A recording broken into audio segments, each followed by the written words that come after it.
Bahkan dalam Injil pada hari ini, Yesus meminta supaya ketika ada gejolak dan persoalan hidup, justru kita pakai kesempatan itu untuk bersaksi bahwa kita punya Tuhan yang benar, kita punya Tuhan yang hebat, kita punya Tuhan yang mampu mengalahkan segala macam bentuk gejolak dengan cara Tuhan sendiri. Ketika kamu diperguncingkan atau dibenci oleh karena namaku, dan ada banyak orang mempersoalkan kamu, paling penting teguhkan hatimu. Jangan dulu berpikir tentang pembelaan. Nanti Tuhan yang akan berbicara bagaimana ia membela. Akhir-akhir ini hal yang sangat viral terkait dengan iman kita adalah ketika Daniel Mananta, seorang Katolik, dia tidak tahu sekarang, katanya mualaf,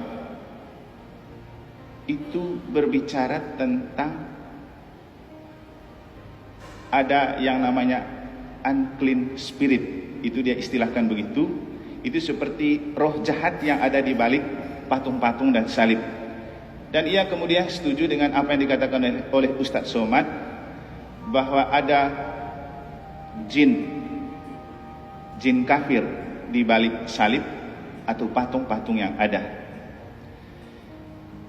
Kemudian ada banyak usaha dari orang Katolik untuk membela tentang apa sebenarnya yang membuat Gereja Katolik tetap memakai patung, baik itu salib maupun Bunda Maria. Nanti bisa lihat di medsos. Tapi saya rasa apapun bentuk pembelaan itu biasa. Tetapi biarkan Tuhan yang membela diri. Dan menurut saya, ketika ada gempa di Cianjur, dan bahwa di tengah hal-hal lain itu rusak, yang tetap berdiri tegak dan kokoh cumalah salib dan patung Bunda Maria. Maka sebenarnya saya ingin memberikan judul khotbah hari ini dengan gempa di Cianjur adalah jawaban Tuhan untuk Daniel Mananta dan Ustadz Somad.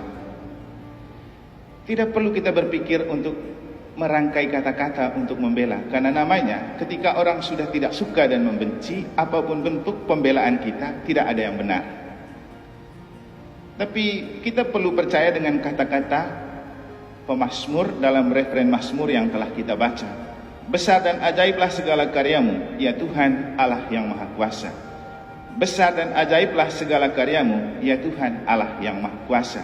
Dan itulah yang Tuhan mau tunjukkan ketika ada gempa di Cianjur. Dan gereja itu namanya Gereja Santo Petrus, sama dengan kita punya Gereja Santo Petrus Cianjur. Itu berantakan semua, atapnya, temboknya, dan macam-macam. Tapi yang tetap berdiri kokoh dan tak tercoret sedikit pun adalah salib Yesus dan patung Bunda Maria. Persis dua hal yang dikhianati oleh Daniel Mananta dan Ustadz Somad. Sekarang yang lagi viral itu.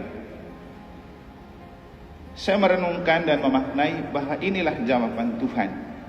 Karena kalau tidak ada kekuatan Allah di balik salib dan patung, kenapa gempa yang begitu hebat kemudian tidak merobohkan? Dan dulu ketika ada gempa bumi di Sulawesi juga, lagi-lagi yang tetap aman itu patung Bunda Maria dan salib. Jadi untuk kita orang yang percaya bahwa di balik salib dan patung ada Allah yang tampak, itu memang benar, dan itu menurut pengakuan iman kita. Untuk orang yang tidak beriman Katolik pasti tidak bisa menerima. Tapi sayangnya orang seperti Daniel Mananta, mungkin dia kejar viral, berani dia mengatakan bahwa ada roh jahat di balik patung-patung itu.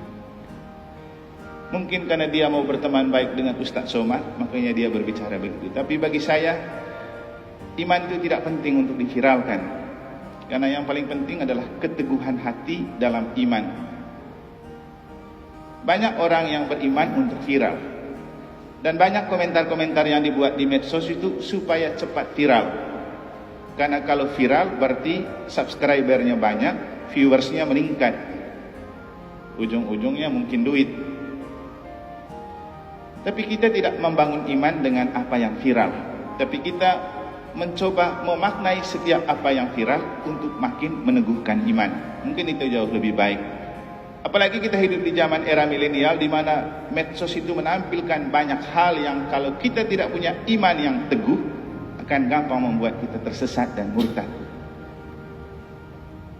Jadi kalau kita tidak punya iman yang kuat dan teguh akan membuat kita gampang murtad. Ingat Daniel Mananta, orang Katolik. Dan dulu beberapa saat lalu saya pernah bercerita tentang beliau ketika mewawancarai Susi Susanti yang waktu itu ikut turnamen di Prancis, tetapi Susi mengalah untuk tidak menang ke 18 besar hanya karena mau pergi ke patung di Lourdes. Dan dia bangga bercerita tentang itu, bahwa ketika Susi Susanti sudah pergi ke Lourdes dan meninggalkan untuk tidak mau juara demi ke patung Lourdes, justru setelah itu dia panen banyak prestasi, sehingga yang pertama dia dapat Olimpiade di Barcelona karena pergi ke patung Bunda Maria.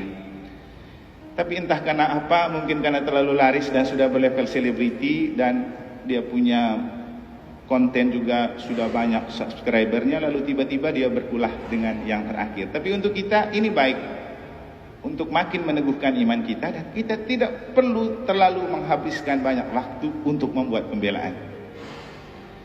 Karena secara psikologis ketika kita membuat banyak pembelaan, itu namanya menciptakan tameng agar kita membenarkan diri. Tapi biarkan Tuhan berbicara. Itulah kekuatan iman kita, membiarkan Tuhan berbicara. Dan menurut saya saat ini ketika ada gempa bumi di Cianjur, Tuhan mau berbicara kepada kita, kepada Daniel Mananta, kepada Ustadz Somad, bahwa ini loh, bahwa di balik salib dan patung Bunda Maria ada kekuatan ilahi yang bekerja. Buktinya gempa tidak merobohkan dan mengganggu sama sekali.